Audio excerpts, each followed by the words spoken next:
Welcome to Wine in Ancient Egypt. When the god Horus lost his eye in a war with Seth, the ancient Egyptians believed the eye turned into a vine, and the vine's tears became wine. Early texts, dating back to 3150 BCE, contain the hieroglyph for vine. Regarded as extremely valuable, wine was highly sought after by the elite. It was also an essential part of many religious ceremonies.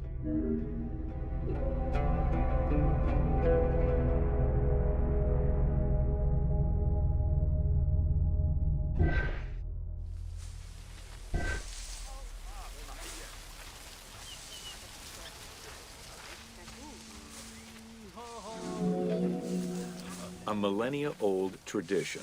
Grape cultivation and wine production was regimented in the way typical of ancient Egyptian bureaucracy. Egyptians kept careful records of winemakers, which they clearly identified on labels. Every landowner with a modicum of self-respect usually kept a vineyard. This held particularly true in the regions of the Fayum and the Nile Delta.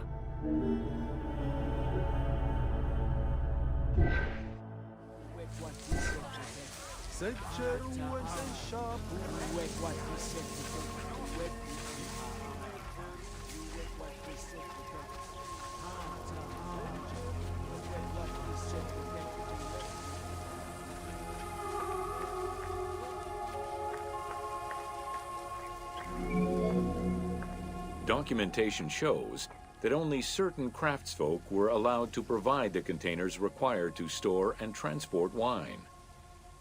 That and rigorous quality control checks established for every step of wine production shows that ancient Egyptians knew that the quality and longevity of wine could easily be affected by any number of variables, which they paid careful attention to.